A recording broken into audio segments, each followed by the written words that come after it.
প্রতিপক্ষ চূড়ান্ত, এখন শুধু ক্ষণ গণনা। বিশ্বকাপের বাকি আর ৬ মাস। যুক্তরাষ্ট্র, কানাডা, মেক্সিকোতে বসতে যাচ্ছে এবারের বিশ্বকাপ। শিরোপা ধরে রাখার মিশনে আর্জেন্টিনা সাজাতে শুরু করেছে তাদের পরিকল্পনা।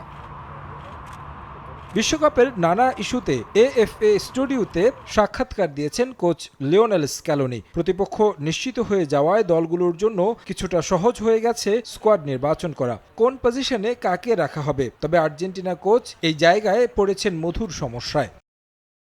আমাদের কাছে প্রায় 50 জন খেলোয়াড়ের তালিকা আছে, যাদের সামর্থ্য প্রায় একই, যে কেউ জায়গা পেতে পারে। চোট এবং বাজে পারফরমেন্সে খেয়াল রাখতে হয়, যেখানে আমরা কোনো ছাড় দিই না। প্রাথমিক তালিকাটা এত বড় কেন, সেই প্রশ্নও আসতে পারে। কারণ হলো, সর্বশেষ বিশ্বকাপের টুর্নামেন্টের খুব কাছাকাছি গিয়েও কয়েকজন খেলোয়াড় চোটে পড়েন, তাই কাউকে বিবেচনার বাইরে রাখার সুযোগ নেই।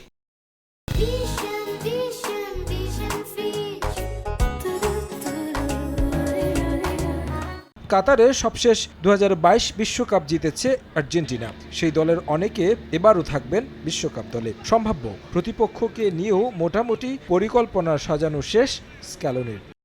গেল বিশ্বকাপ খেলা অনেকেই থাকবেন এই আসরে। তাদের বয়সটা এখন আদর্শ পর্যায়ে এবং বিশ্বকাপ জয়ের পর তারা এমন কোনো কিছু করেনি যে সিদ্ধান্ত পাল্টাতে হবে। বয়সের চেয়ে গুরুত্বপূর্ণ হলো মাঠের পারফরমেন্স। কোনো দলকে হালকাভাবে নেওয়ার সুযোগ নেই।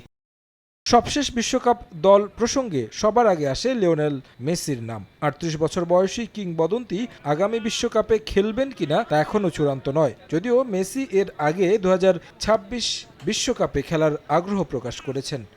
আমরা কফি খেয়েছি, তবে শুধু মেসির সঙ্গে কথা বলা নয়, বাকিদের সঙ্গেও সেই ইচ্ছাটা আছে।